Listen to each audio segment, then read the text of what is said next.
Hello and good evening. This is Myesha Marie coming to do our Reading the Bible Together.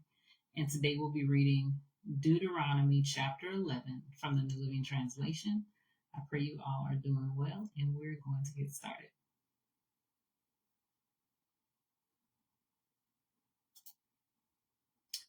Give me 1 second. All right.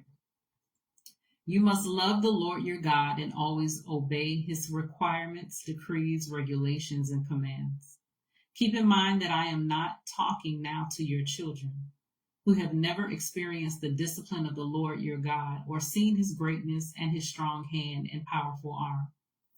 They didn't see the miraculous signs and wonders he performed in Egypt against Pharaoh and all of his land. They didn't see what the Lord did to the armies of Egypt and to their horses and chariots, how he drowned them in the Red Sea as they were chasing you. He destroyed them, and they have not recovered to this very day. Your children didn't see how the Lord cared for you in the wilderness until you arrived here. They didn't see what he did to Dathan and Abiram, the sons of Eliab, a descendant of Reuben, when the earth opened its mouth in the Israelite camp and swallowed them, along with their households and tents and everything that belonged to them. But you have seen the Lord perform all these mighty deeds with your own eyes. Therefore, be careful to obey every command I am giving you today, so you may have strength to go in and take over the land you are about to enter. If you obey, you will enjoy a long life in the land the Lord swore to give to your ancestors and to you, their descendants, a land flowing with milk and honey. For the land you are about to enter and take over is not like the land of Egypt from which you came, where you planted your seed and made irrigation ditches with your foot as in a vegetable garden. Rather, the land you will soon take over is a land of hills and valleys with plenty of rain, a land that the Lord your God cares for. He watches over it through each season of the year. If you carefully obey the commands I am giving you today, and if you love the Lord your God and serve him with all your heart and soul, then he will send the rains in their proper seasons, the early and late rains, so you can bring in your harvest of grain, new wine, and olive oil. He will give you the lush pasture land for your livestock, and you yourselves will have all you want to eat. But be careful. Don't let your heart be deceived so that you turn away from the Lord and serve and worship other gods. If you do, the Lord's anger will burn against you. He will shut up the sky and hold back the rain, and the ground will fail to produce its harvest. Then you will quickly die in that good land the Lord is giving you. So commit yourselves wholeheartedly to these words of mine. Tie them to your hands and wear them on your forehead as reminders. Teach them to your children. Talk about them when you are at home and when you are on the road and when you are going to bed and when you are getting up.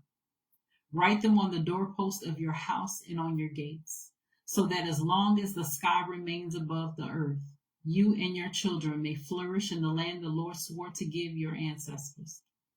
Be careful to obey all these commands I am giving you. Show love to the Lord, your God, by walking in his ways and holding tightly to him. Then the Lord will drive out all the nations ahead of you, though they are much greater and stronger than you, and you will take over their land. Wherever you set foot, that land will be yours.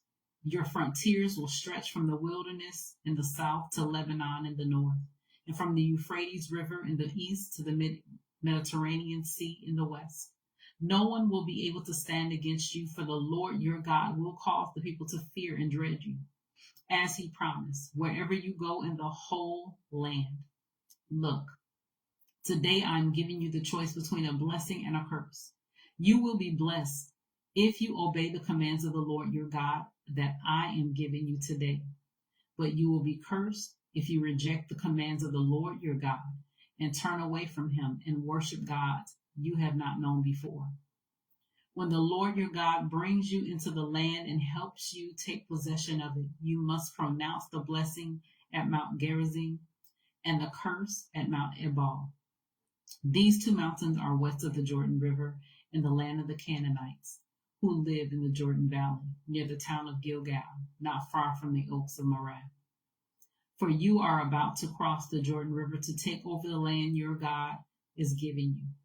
When you take that land and are living in it, you must be careful to obey all the decrees and regulations I am giving you today. So that was Deuteronomy chapter 11 from the New Living Translation. Continue to search the scriptures daily to see what is true. Allow Holy Spirit to illuminate the word into your heart and your mind and your soul, bringing knowledge, understanding, wisdom, most of all, revelation of who God is, his true nature, his character, and how much he truly, truly loves you. You guys take care. God bless, and we'll see each other next time.